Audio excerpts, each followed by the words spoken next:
Hello family, माझं नाव बबलू. मी तुम्हाला ठामध्ये आज आम्हाला जायचं होतं कवन जयत्रामध्ये. कवन नाव घेतलं की जयचं आमचा इतका झाला खुश. इकडं आमच्या मित्र झाली प्लॅनिंग सुरू की कोण जाणार कोण येणार. आम्ही पोहोचलो कवनाच्या यात्रेमध्ये. हे आहे आपलं कवनाची जत्रा. इथे खूप लोक पब्लिक येत होते दुरून दुरून. मग भेटला आपलं आपले ऋषीभाऊ आपलं सेकंड केला. आपण निघलो समोर. मग काय आपलं हिंडा फिरायचा प्लॅन होता. मस्त आपण हिंडलो शूटरला पाहिजे होते कडे वगैरे. त्यानं काय कडे वगैरे बघितले. आमच्या मनात व्हायला पाहिजे होती रिंग त्यांना काय भेटली नाही बरोबर. या भाऊचं काम बघून आम्ही सगळं खुश. त्यानं भाऊ म्हणला भाऊ खूप मन लागते मला कोरायला. त्यानं भाऊन कोरलं. आम्ही किलो लहान गजा खेळण्याकडे. त्यानं खेळ बघितलं. आम्हाला वाटतं आम्ही जाऊन बसाव. भेटला आम्हाला छोटा भीम.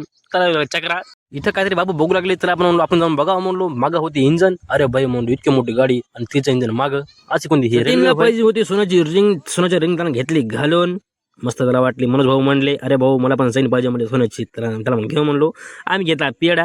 निघलो आम्ही घरच्या रस्त्याला. बनवून घेतली एक सोन्याची घडी. आम्ही निघलो घरी आणि हा ब्लॉग इथेच एंड केला. असेच मिनी ब्लॉग पाहण्यासाठी मला युट्यूबला सबस्क्राईब आणि इंस्टा तुम्ही फॉलो करू शकता. धन्यवाद. संपला विषय.